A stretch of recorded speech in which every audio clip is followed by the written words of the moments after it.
ನಮಸ್ಕಾರ ವೀಕ್ಷಕರೇ, ರೆಂಡ್ರೆ ಸ್ಟುಡಿಯೋಗೆ ಸ್ವಾಗತ. ನಾನು ನಿಮ್ಮ ಪ್ರೇಮಮೂರ್ತಿ. ಇಂದು ನಮ್ಮ ರೆಂಡ್ರೆ ಸ್ಟುಡಿಯೋದಲ್ಲಿ ನಾಡಿನ ಶ್ರೇಷ್ಠ ಕವಿಗಳನ್ನು ಪರಿಚಯ ಮಾಡಿಕೊಡ್ತಾರೆ ಕನ್ನಡ ದಿನೇಶ್ ಅವರು. ನೋಡೋಣ ಬನ್ನಿ. ಕುವೆಂಪುರವರು ಕನ್ನಡಕ್ಕೆ ಪ್ರಪ್ರಥಮ ಬಾರಿಗೆ ಜ್ಞಾನಪೀಠ ಪ್ರಶಸ್ತಿ ಪಡೆದರು. ಅವರ ಕೃತಿ ಹೆಸರು ರಾಮಾಯಣ ದರ್ಶನಂ ಅಂತ. ರಾಮಾಯಣನ ಕನ್ನಡೀಕರಿಸಿ ಕನ್ನಡಿಗರಿಗೆ ರಾಮಾಯಣದ ವೈಭವನ ತೋರಿಸಿದರು ಕುವೆಂಪು ಅವರು. ಸರ್ವಜನಾಂಗದ ಶಾಂತಿಯ ತೋಟ ಅಂತ ಕನ್ನಡ ನಾಡಿಗೆ ಸರ್ವ ಜನಾಂಗದ ಶಾಂತಿಯ ತೋಟವನ್ನು ತಂದುಕೊಟ್ಟವರು ಕುವೆಂಪು ಅವರು.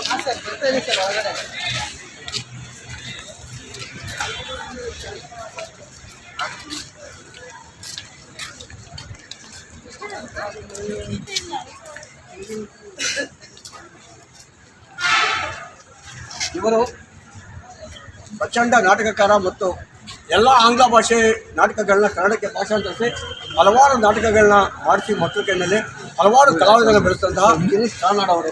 ಇವರ ತಗಲಕ್ಕಂತಕ್ಕಂಥ ನಾಟಕ ತುಂಬ ಚೆನ್ನಾಗಿತ್ತು. ಅದು ಇವಾಗ ತಲೆಗಳು ಮಾಡ್ತಾ ಇರ್ತಾರೆ. ಇವರ ಒಂದು ಸಮೃದ್ಧ ಸಾಹಿತ್ಯಕ್ಕೆ ಒಂದು ಸಾವಿರ ಜ್ಞಾನಪೀಠ ಪ್ರಶಸ್ತಿ ಬಂದಿದೆ. ಜ್ಞಾನಪೀಠ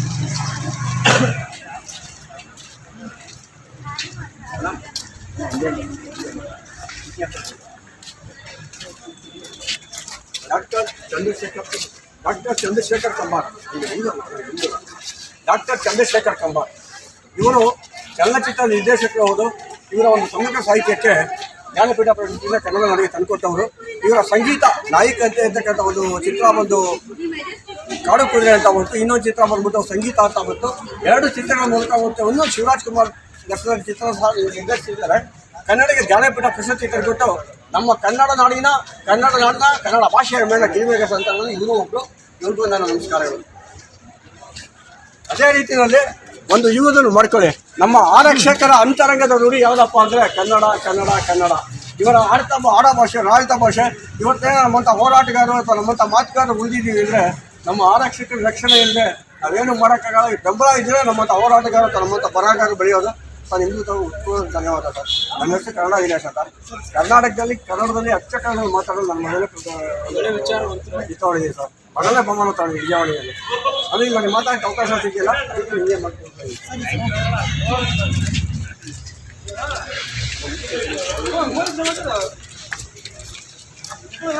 ಆಸ್ತಿ ಇವರು ಕನ್ನಡದ ಆಸ್ತಿ. ಶ್ರೀನಿವಾಸ ರಾಮಾಂಕ ಚಿತ್ರದ ಇವರ ಒಂದು ಚಿಕ್ಕ ವಿಜಯ ರಾಜೇಂದ್ರ ಕೃತಿಗೆ ಜ್ಞಾನಪೀಠ ಪ್ರಶಸ್ತಿಯನ್ನು ಪುರಸ್ಕೃತರಾಗಿ ನಮ್ಮ ಕನ್ನಡ ನಾಡಿನ ಹಿರಿಮೆಗೆ ತಂದುಕೊಟ್ಟವರಲ್ಲಿ ಇಂತಹ ಒಬ್ಬ ಪೂಜೆಯರು ಒಬ್ಬರು.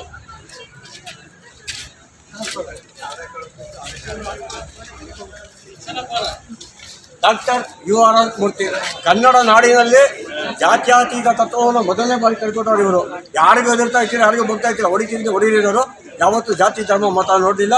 ಇವರ ಚಿತ್ರಗಳು 2-3 ಭಾಷೆ ಚಿತ್ರಗಳು ಸಹ ಬಂದಿವೆ. ಅದರ ಸಂಸ್ಕಾರ ಅಂತಕ್ಕಂಥ ಚಿತ್ರ ಇಡೀ ಕನ್ನಡ ನಾಡದಲ್ಲಿ ಒಂದು ಹೆಮ್ಮೆನ ಬರ್ತಕ್ಕಂಥ ಚಿತ್ರ ಸಂಸ್ಕಾರ. ಇವ್ರಿಗೂ ಸಹ ಕನ್ನಡ ನೀವು ನಮಸ್ಕಾರ ಅಂತ ಹೇಳ್ಬಾರ್ದು, ಯಾಕೆಂದ್ರೆ ಇವರು ನಾಸ್ತಿಕರು. ಇವ್ರಿಗೆ ಒಂದು ಸಲ್ಯೂಟ್.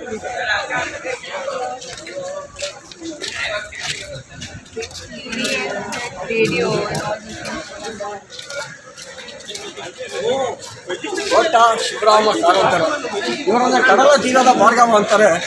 ಇವರು ಸಹ ಕನ್ನಡ ನಾಡಿಗೆ ಒಂದು ಮೂಕಜ್ಜಿಯ ಕನಸುಗಳು ಎಂಬ ಕಥೆ ಮೂಲಕ ಕನ್ನಡ ನಾಡಿಗೆ ಇನ್ನೊಂದು ಜ್ಞಾನಪೀಠ ಪ್ರಶಸ್ತಿ ತಂದುಕೊಟ್ಟಂತ ಹಿರಿಮೆ ಕೊಟ್ಟಂಥವರು. ಇವರು ರಾಜಕಾರಣದಲ್ಲಿ ಇದ್ದರು. 2 ಸತಿ ಚುನಾವಣೆ ಸ್ಪರ್ಧಿ ಸೋತಿದ್ರು.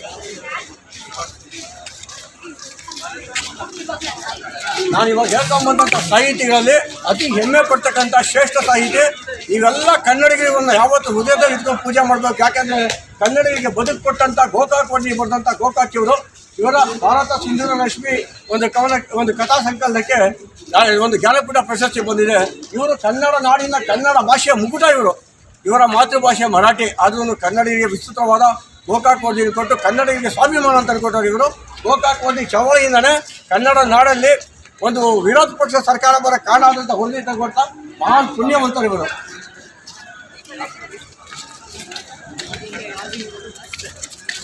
ದತ್ತಾತ್ರೇಯ ರಾಮಚಂದ್ರ ಬೇಂದ್ರೆ, ಅಂಬಿಕಾ ತನಯ ದತ್ತ. ಇವರ ಮೂಲ ಭಾಷೆ ಸಹ ಮರಾಠಿ. ಆದರೆ ಇವರ ಸಾಹಿತ್ಯ ಕೃಷಿ ಕನ್ನಡದಲ್ಲಿ.